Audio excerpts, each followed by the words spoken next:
एक दलित महिला भाजपा के मंत्री के खिलाफ बलात्कार का इल्जाम लगाती है, आप उसमें कोई जांच नहीं करना चाहते। एक तो नहीं 22 एग्जाम्स के पेपर लीक होते हैं, आप उसमें कोई जांच नहीं करना चाहते।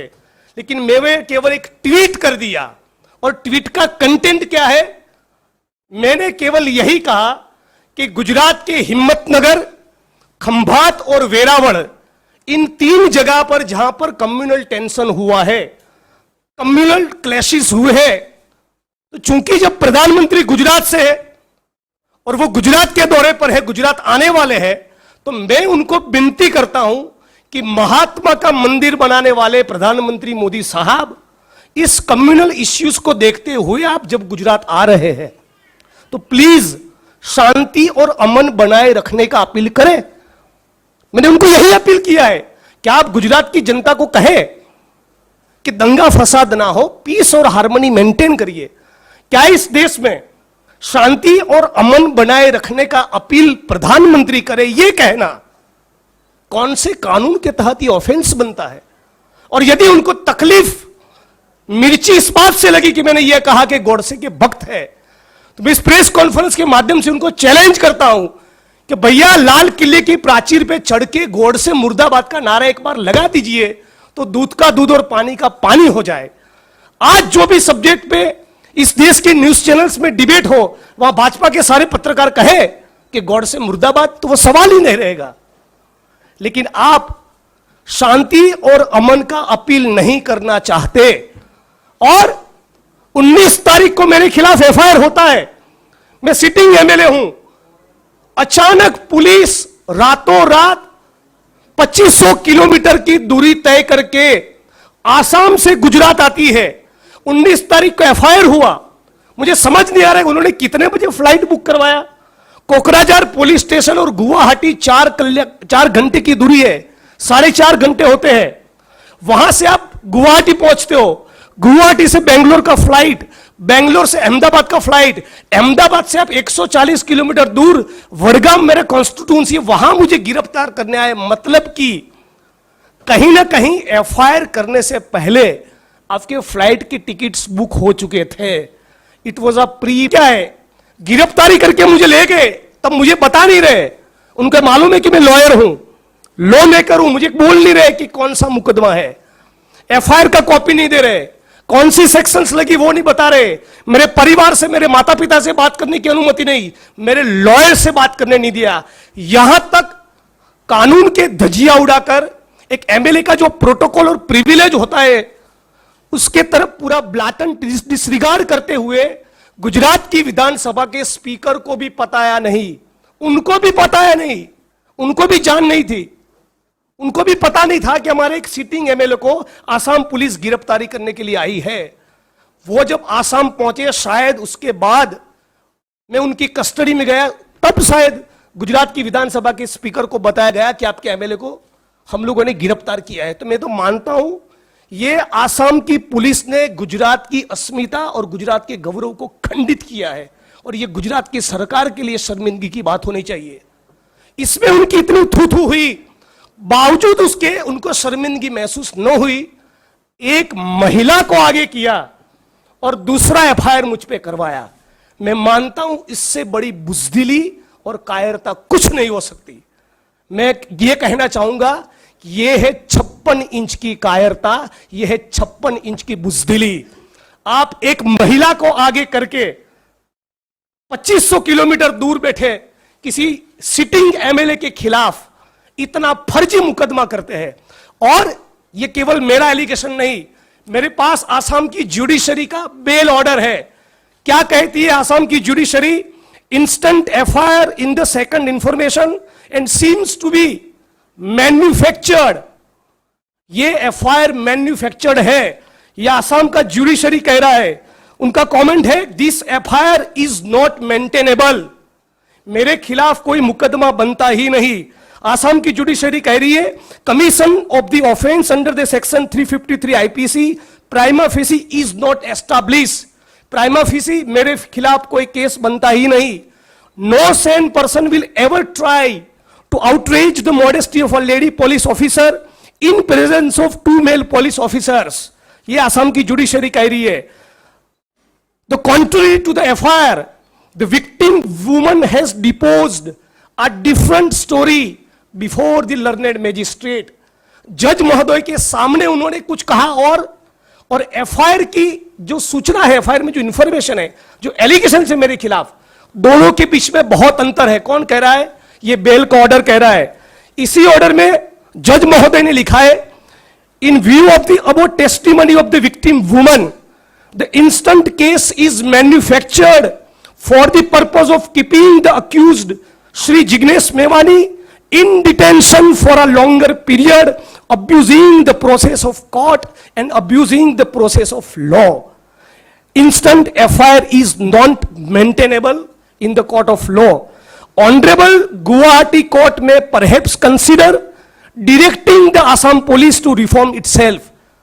ये कोर्ट का ऑर्डर कह रहा है कि हम गुवाहाटी की हाईकोर्ट को अपील करेंगे कि आसाम पुलिस अपने चरित्र को सुधारे. ये आसाम पुलिस क्या कह रही है, क्या कर रही है, किसके इशारों पर कर रही है, किसके कहने पर कर रही है? जुडिशरी ने यहां तक कहा कि आपकी कस्टडी में कोई अक्यूज्ड है और आपको सब कुछ दूध का दूध और पानी का पानी करना है तो आप अपने बदन पे सीसीटीवी कैमरा लगाइए. इस प्रकार का कमेंट आसाम की जुडिशरी को करना पड़ा. इससे ज्यादा शर्मिंदगी की बात क्या हो सकती है कि आप एक महिला का इस्तेमाल एक सिटिंग एमएलए को बदनाम करने के लिए कर रहे, और इतना स्ट्रॉन्ग ऑब्जर्वेशंस होने के बावजूद भी एक बार भी आसाम की सरकार को शर्मिंदगी महसूस नहीं हुई. तो सवाल यह है कि आसाम की सरकार को अचानक क्या मन हुआ कि 2500 किलोमीटर दूर बैठे गुजरात के उस विधायक जिग्नेश मेवानी के खिलाफ एफआईआर करे. मेरा यह दावा है, मेरा यह आरोप है, यह प्राइम मिनिस्टर ऑफ इंडिया की ऑफिस से डिजाइन हुआ कॉन्स्पिरेसी है. गुजरात में चुनाव है और वो चाहता है कि मुझे बदनाम किया जाए, मुझे डिस्ट्रॉय किया जाए, और यहां तक मानो मैं कोई टेररिस्ट हूं. मेरे घर पे छापे किए, मेरे कंप्यूटर को सीज किया, मेरे एमएलए क्वार्टर पे रेड की, लैपटॉप को सीज किया, मेरे कॉन्स्टिट्यूएंसी की ऑफिस पे गए, मेरे शेयर टीम के लोगों के मोबाइल जब्त कर लिए. टीम के लोग जब अपने घर पे नहीं मिले, उनके मां बाप के मोबाइल जब्त कर दिए. मैं साथियों कहना चाहता हूं, हम लोग पेगासस के एरा में जी रहे जहां पर भारत इस मोदी सरकार के खिलाफ एलिगेशन है कि इस सरकार ने पत्रकार, ह्यूमन राइट्स का काम करने वाले वकील और विपक्ष के नेताओं के मोबाइल और कंप्यूटर में स्पाईवेयर को घुसेड़ा है, इंस्टॉल किया है गैरकानूनी तरीके से. इस दौर में जब जी रहे तो मुझे ये एप्रीहेंशन, चिंता क्यों ना हो कि जो मेरा कंप्यूटर लिया, जो मेरा लैपटॉप सीज किया, जो मेरे मोबाइल के इंस्ट्रूमेंट लिए, मेरी टीम के लोगों के मोबाइल जब्त की, उसमें देयर इज एवरी चांस कि by now they may have planted something. अब तक उन्होंने उसमें कुछ प्लांट किया हो सकता है. तो सवाल यह हो रहा है कि इतना सारा फर्जीवाड़ा करने में प्रधानमंत्री को क्या रुचि है? इतना सारा फैब्रिकेटेड केसेस करके 2500 किलोमीटर दूर एक जेल में डालकर इस देश के लोकतंत्र को, भाजपा को क्या हासिल होगा? करने के लिए बहुत कुछ है. इन सारे मामलों में सरकार कुछ नहीं कर रही है और एक ट्वीट करने पर इतना हल्ला, इतना शोर, इतना गिरफ्तारी, आधी रात को 12 बजे मानो किसी टेररिस्ट को आप गिरफ्तार कर रहे हो. उस प्रकार का जो आपने माहौल बनाया है, मैं मानता हूं ये देश के लिए, हमारे लोकतंत्र के लिए बहुत खतरनाक है. पहले उन्होंने रोहित वेमुला को सुसाइड के लिए मजबूर किया, दलित समाज के पत्रकार साथियों को जेल में डाला, चंद्रशेखर की गिरफ्तारी करवाई, और अब ये लोग मुझे खत्म करना चाहते हैं. कोई युवा बोले, कोई पत्रकार बोले, कोई वकील बोले, और उसमें भी यदि कोई दलित समाज का युवा लीडर बोलता है तो मोदी साहब अपने कास्ट बायस के चलते उसको हजम नहीं कर पा रहे. ये मैं आज इस प्रेस कॉन्फ्रेंस के माध्यम से आपके बीच में कहना चाहता हूं. और मोदी साहब भी गुजरात से है, हम भी गुजरात से हैं, तो उनको चैलेंज भी देना चाहते हैं कि मैं अपने खिलाफ जो मुकदमे हुए मैं उसको जेल लूंगा, मैं वो सब सहन करूंगा. अपने खिलाफ जो केस हुए दोनों, उसको वापस लेने की बात नहीं कर रहा हूं, लेकिन जिस प्रकार से गुजरात में पाटीदार कम्युनिटी के ऊपर हुए आंदोलन के दौरान के सारे केस वापस लिए, उसी प्रकार मेरे विधानसभा क्षेत्र वडगाम में जो भी माइनॉरिटी समाज के साथियों के ऊपर मुकदमे दर्ज हुए और ऊना के आंदोलन के वक्त जो एफआईआर हुए, जो मुकदमे दर्ज हुए, वो सारे केस आप वापस लीजिए। नंबर 2, ये 22 पेपर लीक हुए, उसको स्पेशल इन्वेस्टिगेटिंग टीम के द्वारा उसकी जांच करवाइए। नंबर 3, ये मुंद्रा के पोर्ट पर ये 1,75,000 करोड़ का जो ड्रग्स पाया गया, उसमें गौतम अडानी का इंट्रोगेशन करवाइए। और यदि इस सारे मामलों में आप 1 महीने के दौरान कोई कार्रवाई नहीं करेंगे तो मैं चैलेंज के साथ कह रहा हूं, 1 जून पे इंडियन नेशनल कांग्रेस का गुजरात चैप्टर और हम सारे गुजरात के लड़ने वाले लोग सड़क पर उतरेंगे और गुजरात बंद का इस मंच पर से मैं कॉल दे रहा हूं। मोदी जी, आप भी गुजरात से हैं, मैं भी गुजरात से हूं, आप भी समझ लीजिए, जैसा कि मेरे साथी ने कहा, फ्लावर नहीं फायर है, झुकेगा नहीं। It's my challenge to you, prime minister of India. Thank you so much. धन्यवाद जिग्नेश भाई। राजेश भाई, आप कुछ ऐड करना चाहेंगे?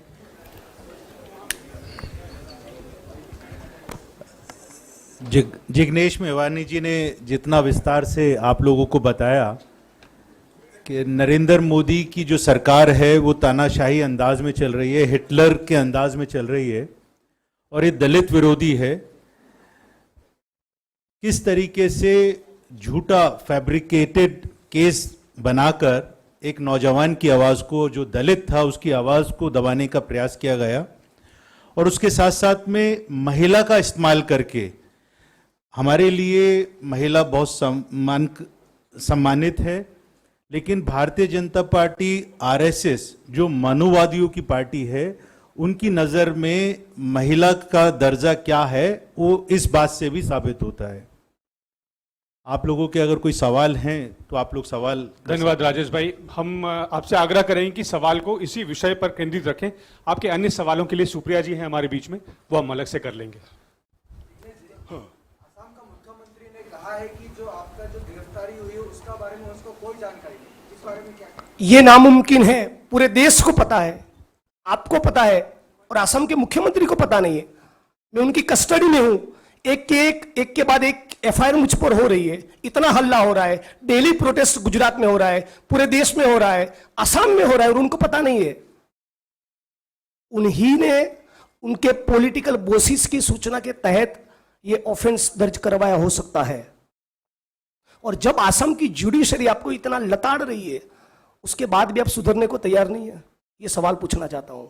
मेरा ऑब्जर्वेशन एक बात है, जुडिशरी का ये कहना है कि Assam is becoming a police state, ये शर्मनाक बात है।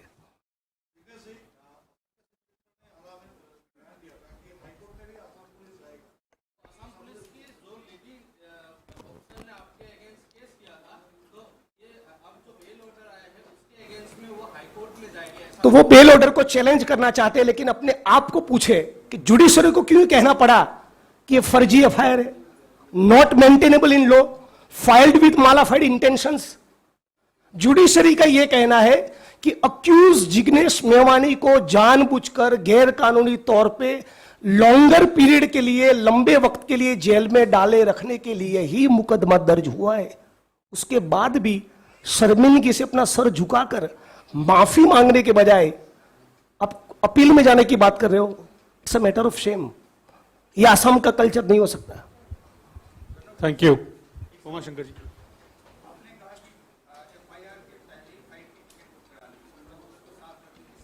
हाँ, ये 19 तारीख को मेरे खिलाफ एफआईआर हुआ। कोकराझार से गुवाहाटी का एयरपोर्ट 4 घंटे की दूरी पर है।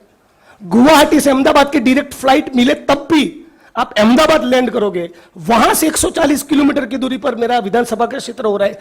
तो जिस मोमेंट पर एफआईआर हुआ, नेक्स्ट मोमेंट पर आपने गाड़ी निकाली और गुजरात के लिए निकल गए। Is it possible?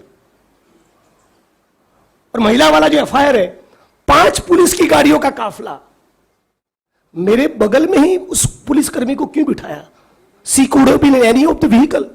कोर्ट का भी यह कहना है, मतलब कि यह प्री प्लान कॉन्स्पिरेसी है।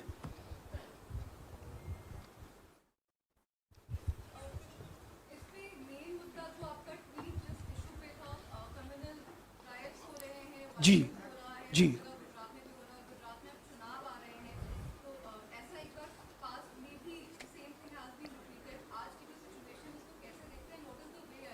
वही मैं कहना चाह रहा हूं कि यदि मेरे विधानसभा क्षेत्र में कोई कम्युनल क्लैश हो जाए, दंगा हो जाए, तो बतौर भारतीय नागरिक, बतौर एक इलेक्टेड रिप्रेजेंटेटिव मेरा क्या रिस्पॉन्सिबिलिटी होना चाहिए? यही कि शांति और अमन बनाए रखने का मैं अपील करूं। तो जब गुजरात में 3 जगह पर दंगे हुए, इस प्रकार का कम्युनल टेंशन खड़ा हुआ और प्रधानमंत्री आ रहे हैं, तो उनका क्या रिस्पॉन्सिबिलिटी बनता है? शांति और अमन का अपील करना। इतना करने को तैयार नहीं है और फिर महात्मा का मंदिर का निर्माण करते हो, गांधी जी का चश्मा उठाकर उसको स्वच्छता के कैंपेन के साथ जोड़ते हो, अहमदाबाद के साबरमती आश्रम को रिनोवेट करवाते हो, दिल्ली में गोडसे और मुंह पर गांधी का नाम, ये ठीक नहीं है। Thank you. पूरा जो मामला हुआ है, आपने कहा है कि गुजरात में सड़क पे उतरेंगे आप लोग, क्या अदालत का भी रुख करेंगे? जिस तरह ट्वीट को लेके अरेस्ट किया गया एक एमएलए को। Congress party has been solidly with me, PCC president of Gujarat, PCC president of Assam, everybody has provided me legal assistance। तो आगे भी कोई भी कानूनी मदद की जरूरत रहेगी तो पार्टी सॉलिडली विथ मी, उसका सवाल नहीं। सवाल यह है कि इसके बावजूद, इतने स्ट्रॉन्ग ऑब्जर्वेशन के बावजूद भी मुझे कोर्ट में जाना पड़े। एक्चुअली मैं आपको बोलूं, मुझे इस महिला के ऊपर तरस आ रहा है जिसने मेरे खिलाफ कंप्लेन किया, क्योंकि मैं इमेजिन कर सकता हूं कि उसके ऊपर कितना दबाव बनाया होगा। अदरवाइज कोर्ट का जो ऑब्जर्वेशन है उसी के आधार पर I can file a case of criminal defamation read with criminal conspiracy 120B। Generosity दिखाकर मैं ये नहीं करूंगा, ये हमारा कल्चर नहीं है। हमारा गवर्नमेंट है महाराष्ट्र में, छत्तीसगढ़ में, राजस्थान में, किसी भी पुलिस स्टेशन में जाके मैं FIR करवा सकता हूं on the basis of this court order that FIR is not maintainable. हम ये नहीं करेंगे क्योंकि उसके ऊपर कितना दबाव हो सकता है वो मैं समझ सकता हूं। आपको यह समझना है कि गुजरात के जो लोग आज व्यापारी है, जो रियल एस्टेट में है, जो पत्रकार है, जो सरकार को सवाल पूछते, उनके साथ इन 25-27 सालों में क्या हुआ होगा। धवल पटेल नाम के एक पत्रकार को राष्ट्रद्रोह के आरोप में अंदर डाल दिया। 2 लीडिंग इंग्लिश डेली के एडिटर्स के खिलाफ राष्ट्रद्रोह का केस सरकार ने किया है। यही उनका चरित्र है। सुप्रिया।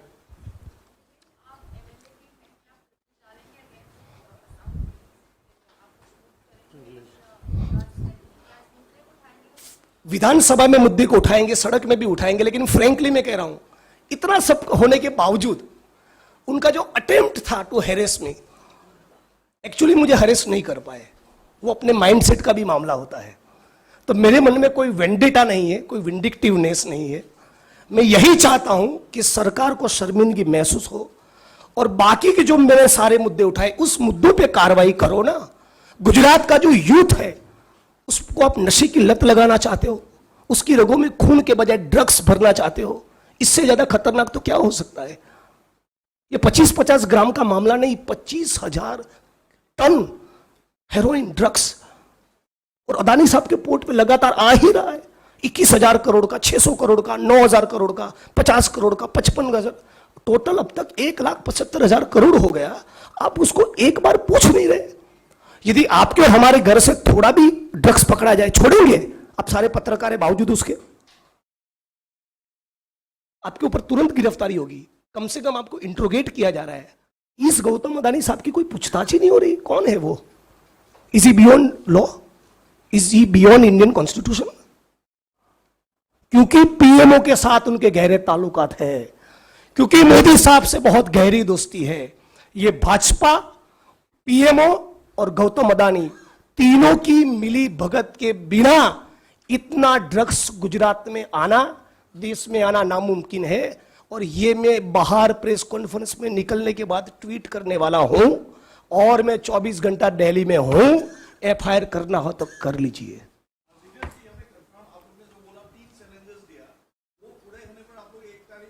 1 जून को गुजरात की सड़क पर उतरेंगे, गुजरात बंद करेंगे। मैं अपने केस वापस लेने की बात नहीं कर रहा हूं। ऊना के वक्त जो दलितों के ऊपर केस हुआ वो वापस लो। ये 22 एग्जाम्स का पेपर लीक हुआ, उसमें कोई जांच ही नहीं हो रही। एक SIT का गठन हो जिसमें 3 अधिकारी का नाम सरकार दे, 3 अधिकारी नाम जिसकी इंटेग्रिटी इम्पेकेबल हो, ऐसे 3 अधिकारी का नाम विपक्ष के तौर पे हम दे, and let there be a free and fair investigation. जांच हो ये ड्रग्स कहां से आ रहा है। गौतम अडानी साहब की इंक्वायरी हो, कुछ नहीं हो रहा है और ट्वीट पे फायर कर रहे हो। मजाक चल रहा है क्या? एक सवाल वहां से आप अपना परिचय दे सकते हैं कहाँ से? मैं तो केरला से हूँ। अच्छा, सुगम तो ये आपने एलिगेशन उठाया है कि ये पूरा पीएम ऑफिस से हुआ है। क्या बीजेपी रूल करने वाला गुजरात से इसको कोई हेल्प मिला है या बीजेपी का? बिल्कुल बिल्कुल, पीएमओ, आसाम पुलिस, आसाम की गवर्नमेंट, गुजरात पुलिस, गुजरात सरकार, उसका पूरा ये एक कलेक्टिव एफर्ट है, ये कलेक्टिव कॉन्स्पिरेसी है।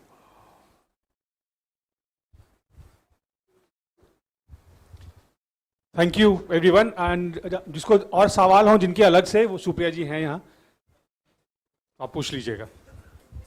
Thank you everyone. Thank you so much, thank you so much. सबको 1 to 1 चाहिए होगा। हाय।